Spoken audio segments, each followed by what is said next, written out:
तो विभिन्न मानक परिणामों को हमने यहाँ पे लिखा हुआ है, आप सभी देख सकते हैं। और ये सूत्र कैसे डिराइव हुए हैं, कैसे बनाए गए हैं, इन सभी को मैंने पिछले वीडियो में बताया था।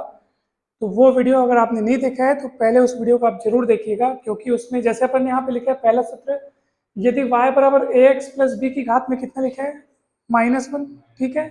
या उसी को आप लिख सकते हो y बराबर 1/ax प्लस बी। तो इसका ये yn मतलब होता है nवा अवकलज। तो ये -1 की घात में n इंटू a की घात में n into factorial n into ax plus B की घात में -n+1। ये सूत्र आपको याद रखना है, क्योंकि इन सवालों को बनाने में ये सूत्र बहुत काम आएगा। और ये आया कैसे, ये डिराइव कैसे हुआ है, ये सभी सूत्र कैसे डिराइव हुए हैं, ये पिछले वीडियो में मैंने बताया, तो आप वो वीडियो जरूर देख लेना। इस वीडियो के डिस्क्रिप्शन बॉक्स में भी मैं उस वीडियो का लिंक डाल दूंगा, तो वहां से आप देख लेना। तो ये हो गया। अब सुनिए, यदि अच्छा ये तो पहला फलन हो गया, मतलब आपको याद क्या रखना है कि अगर मेरे पास इस रूप का फलन आएगा तो मेरे को उसका nवा अवकलज ऐसा लिखना है, ठीक है। दूसरा क्या है, देख लो आप, y बराबर log ax प्लस बी अगर आपका फलन हो, ठीक है, अगर आपको इस रूप में दिया हो तो उसका nवा अवकलज, nवा अवकलज मतलब n बार अवकलन करने पर क्या आएगा, ठीक है।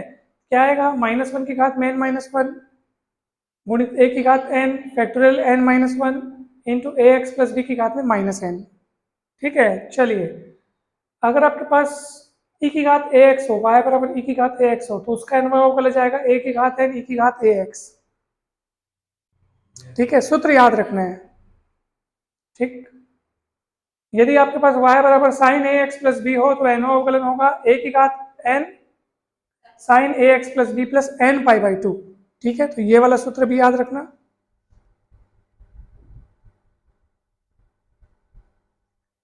और यदि आपके पास देखो यहाँ पे जैसे साइन ax प्लस बी वाला फलन है, तो a की घात n sine ax plus B plus n π/2, अगर इस साइन की जगह cos रहता, मान लो y बराबर cos ax प्लस बी रहता, तो उसका भी वैसे ही बनता जैसे साइन का बने, साइन है तो साइन, कॉस है तो कॉस। यहाँ पे भी a की घात n बाहर निकलेगा, मतलब अलग से एक्स्ट्रा आएगा यहाँ पे, और cos ax plus B plus n π/2, यानी सब कुछ साइन के जैसा ही है, बस साइन की जगह कॉस है। a की घात n वहां पे भी था, a की घात n यहाँ पे भी है, ax plus B plus n π/2 वहां पे भी था, ax plus B plus n π/2 यहाँ पे भी है। बस साइन के लिए लिख रहे थे तो साइन आया था, कॉस के लिए लिख रहे थे तो कॉस आया, ठीक है। और लास्ट वाला है y बराबर e की घात ax sine bx plus c है, तो y nवा अवकलज होगा r की घात n e की घात ax sine bx plus c sine bx plus c plus n phi, जहां r क्या है, वर्गमूल a square plus B square, और फाई क्या है, tan inverse b by a। अगर मैं cos के लिए बनाना चाहूँ e की घात ax गुणित cos bx प्लस c, अगर उसके लिए सूत्र बनाऊं तो कुछ नहीं, साइन है तो साइन आया, कॉस है तो कॉस आएगा, बाकी सब चीजें वैसे की वैसी रहेंगी। क्लियर है। तो ये सारे सूत्रों को आपको याद रखना है, आपको काम आएंगे, बहुत काम आएंगे। अब अपन सवाल बनाते हैं। पहला सवाल देखो क्या लिखा है, अपन इसको y मान लेते हैं, nवा अवकलज ज्ञात करना है, x³ upon x square minus 3x plus 2 का आपने को nवा अवकलज ज्ञात करना है। तो देखिए, ये यहाँ पे आपको परिमेय फलन के रूप में दिख रहा है। परिमेय फलन मतलब अंश बटे हर, ऊपर नीचे दोनों बहुपद है, परिमेय फलन के रूप में आपको दिख रहा है। अब इसको पहले हम आंशिक भिन्नों में व्यक्त करना चाहते हैं, ताकि हमको अवकलन करने में सहूलियत हो। अब आप कहेंगे सर आंशिक भिन्नों में व्यक्त करने के लिए पहले हमको ये देखना होगा कि ये दिया हुआ भिन्न जो है उचित भिन्न है कि विषम भिन्न है। आपने आंशिक भिन्न में व्यक्त करना सीखा होगा स्कूल की कक्षाओं में। उचित भिन्न किसको बोलते हैं, यदि अंश में जो बहुपद है उसकी घात हर वाले बहुपद की घात से कम हो तो उचित भिन्न, और ऊपर में घात ज्यादा हो तो विषम भिन्न। जैसे यहाँ ऊपर में कितनी घात दिख रही है, अधिकतम, यहाँ नीचे में ऊपर वाली घात ज्यादा है, तो ये अभी उचित भिन्न नहीं है, ये अभी विषम भिन्न है। तो आप आंशिक भिन्नों में व्यक्त करने से पहले इसको उचित भिन्नों में व्यक्त करो। उचित भिन्न में व्यक्त करने का मतलब ऊपर वाली घात को नीचे वाले से कम करो, और ऐसा करने के लिए हमको डिवाइड करना पड़ेगा पहले। अभी ये उचित भिन्न की हालत में नहीं है, अभी उचित भिन्न नहीं है, क्या है, विषम भिन्न है। तो इसको उचित भिन्न में बदलने के लिए पहले भाग करना पड़ेगा, समझ में आ रहा है। तो ये काम आप रफ कार्य में भी कर सकते हैं। तो ऊपर वाला लिखूंगा इधर और नीचे वाला इधर लिखूंगा। पहला काम हमको क्या करना है, भाग करने का करना है, ठीक है, भाग करेंगे हम लोग। अब जब भाग करेंगे तो आप सभी को पता होगा भाग कैसे किया जाता है। पहला वाले से भाग, यहाँ तो एक ही पद लिखा है, तो एक्स क्यूब को अपन एक्स स्क्वायर से भाग करेंगे तो कटेगा तो कितना आएगा एक्स, जो बचेगा उसको यहाँ लिख देता हूँ मैं, और जो बचता है ना उसी को उठा करके इन सबों से गुणा किया जाता है। चलो करो तो कितना आएगा, एक्स गुणित x square x cube, x गुणित -3x स्क्वायर, एक्स गुणित 2x। क्लियर है, भाग करना आप लोग को एक बार सिखाया था मैं, ठीक है। अब चिन्ह बदलेंगे, कुछ नहीं है तो प्लस है तो माइनस हो जाएगा, माइनस है तो प्लस हो जाएगा, प्लस है तो माइनस हो जाएगा।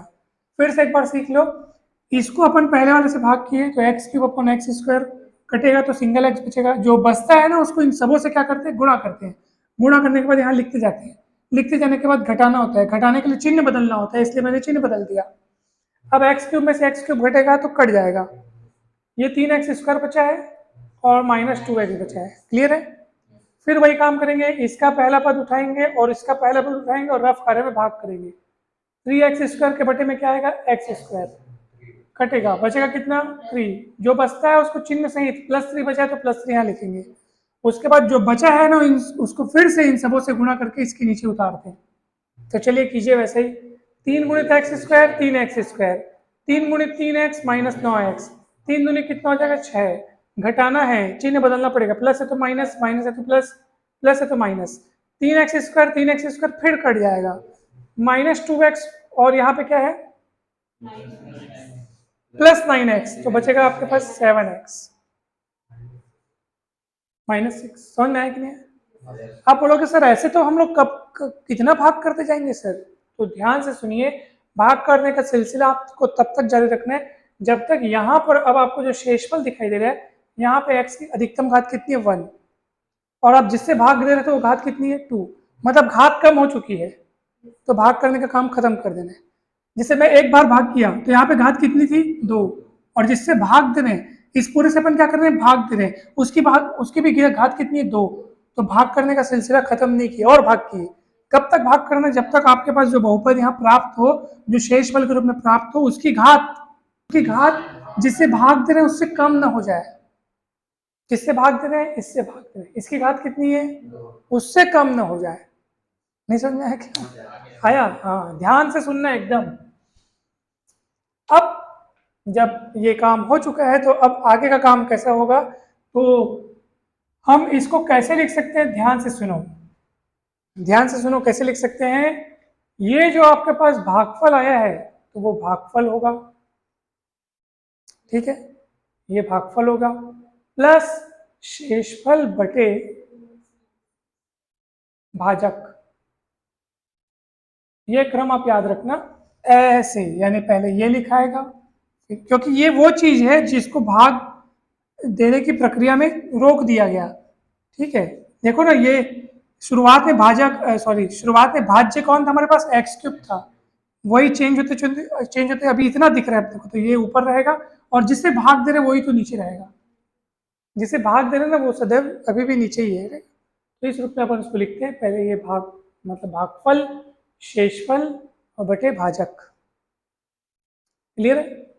अब इस हिस्से को हम लोग आंशिक भिन्नों में व्यक्त करेंगे, ठीक है। आंशिक भिन्न में व्यक्त करने के लिए आपको पता होगा कैसे करते हैं आंशिक भिन्नों में व्यक्त। ये वाला भाग समझ में आया आपको पूरा, ठीक है। तो चलो ये वाला मैं मिटा देता हूँ क्योंकि हमने भाग कर लिया है उसको।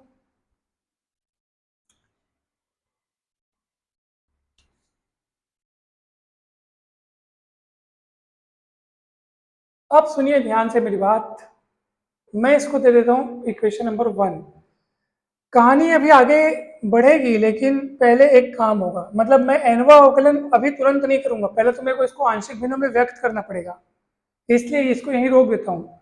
अब अपन थोड़ा सा अलग काम करते हैं, इसको आंशिक भिन्नों में व्यक्त करने के लिए मुझे फिर एक नया काम करना पड़ेगा, इसको गुणनखंड करना पड़ेगा। गुणनखंड कीजिए, कितना होगा 7x - 6, और इसको आप तोड़ेंगे तो x - 1 x - 2 ऐसे ये टूटेगा। मध्य पद गुणनखंड करके तोड़ो, -3x को कैसे लिख सकते हैं अपन? -2x माइनस एक्स, ऐसे पता है ना, ऐसे टूटेगा करके। ये देखो x square minus 3x plus 2 है, x square minus 2x minus x plus 2, x common निकलेगा, एक्स माइनस 2 आएगा, फिर यहाँ -1 कॉमन निकलेगा, एक्स माइनस 2 आएगा, समझ में? एक्स माइनस टू कॉमन निकलेगा और बचेगा कौन? इधर एक्स इधर 1। ठीक है, पक्का? उसके बाद इसको क्या मानेंगे अपन? आपको पता होगा a upon X minus 1 plus B upon X minus 2, ऐसा मानते हैं। ठीक है, गुणनखंड करने के बाद अपन इसको ऐसा मानते हैं आंशिक भिन्नों में व्यक्त करने के लिए, ये ऐसा मान लिए। अब क्या करते हैं आपको पता होगा।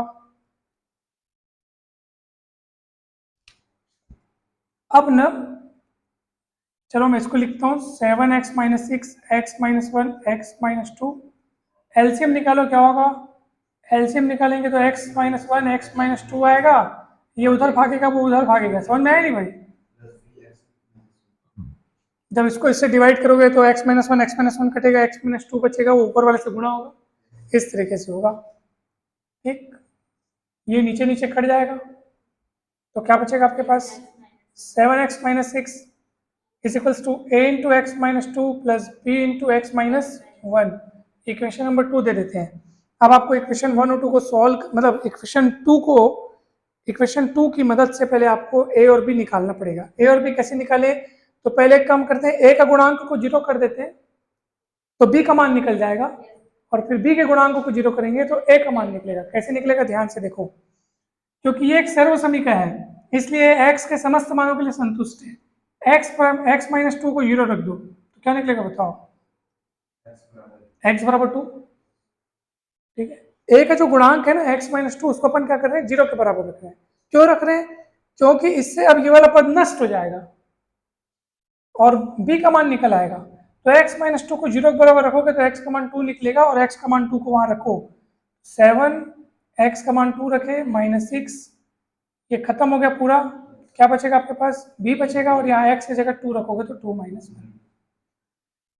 मैं फिर से बता रहा हूँ ये काम क्यों कर रहे हैं, क्योंकि हमारा उद्देश्य है a और b का मान निकालना। a और b का मान एक साथ नहीं निकल सकता, इसलिए एक एक करके निकालेंगे।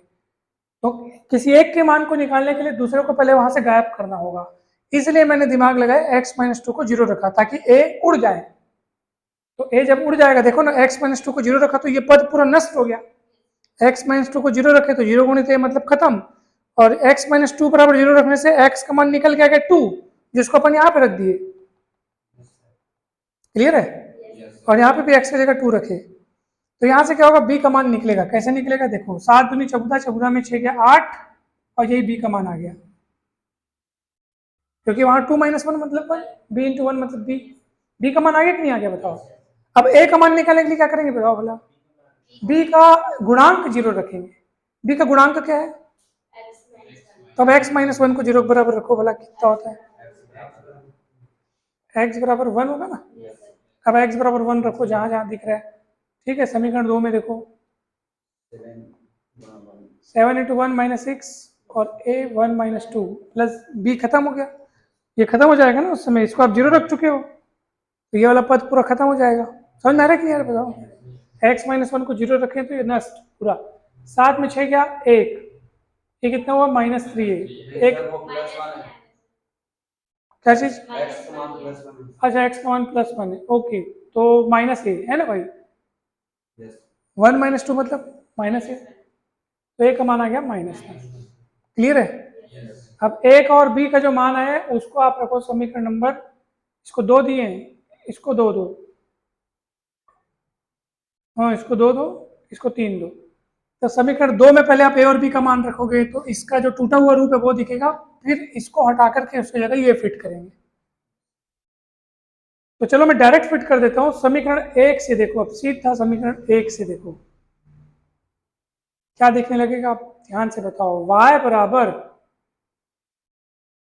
X cube upon x square minus 3x plus 2, समझ आ रहा है? बराबर x प्लस, और प्लस के बाद ये जो चीज है वही चीज ये है, उसी चीज को ऐसे लिखा, उसी चीज को ऐसे तोड़ा, और उसी चीज को तोड़ा तो a और b का मैंने मान भी निकाल लिया है। तो इन मानों को जब मैं यहाँ रखूंगा तो क्या क्या दिखेगा बताओ भला, -1 upon x minus 1 plus b का मान क्या है 8 अपॉन x माइनस 2, और ये आखिर जो मान आप रखोगे ये तो इसका मान है ना, यही तो ये है और यही तो ये है, तो ये जो मान जो रखा हुआ है मैं डायरेक्ट यहाँ पे रखा हूँ देखो, ठीक है, मतलब इसको हटा के डायरेक्ट ये वाला मान रखा हूँ और लगे हाथ ए और बी का भी मान रख दिया हूँ, ठीक है। कहीं कोई डाउट है क्या? ठीक, चलो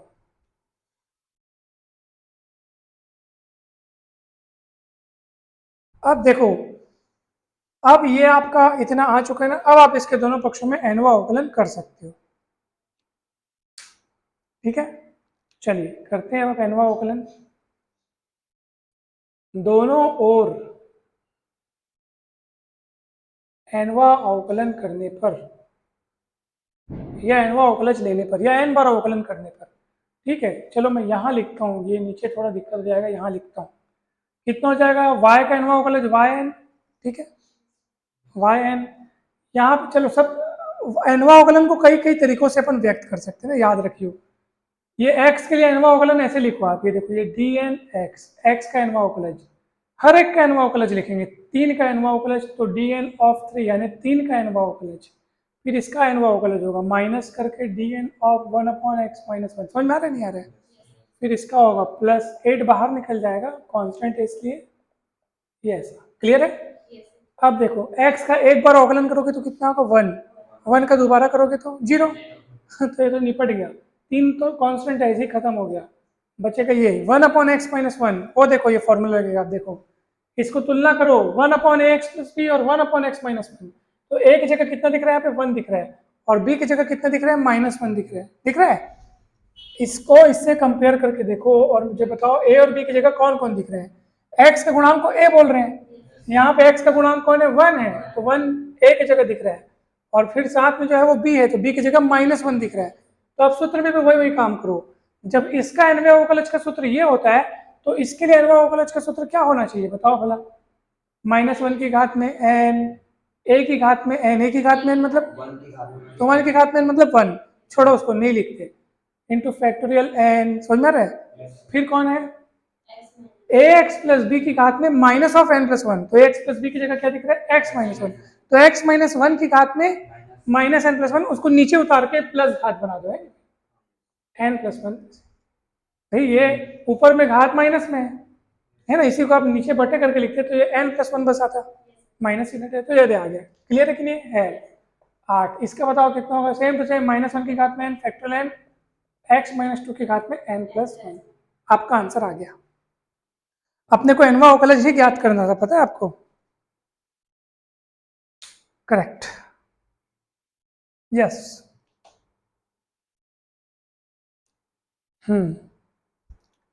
बन चुका है, कहीं दिक्कत होगी तो आप पूछ लीजिए।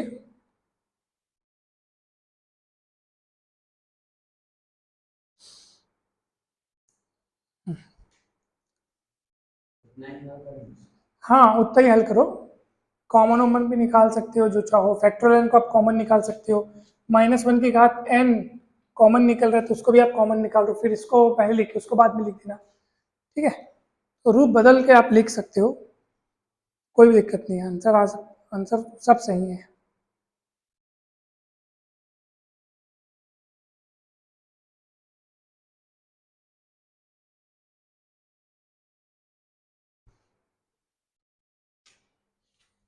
मैं नीचे लिख के दिखाता हूँ आपको, -1 की घात n कॉमन निकालोगे, फैक्टोरियल n कॉमन निकलेगा, अंदर बचेगा, पहले ये वाला लिख लेता हूँ 8 अपॉन एक्स माइनस 2 की घात में n प्लस 1, ये देखो ऐसे भी आप लिख सकते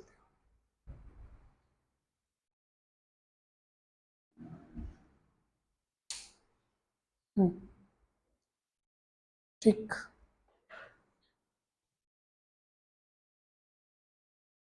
ये आपका फाइनल आंसर है ना?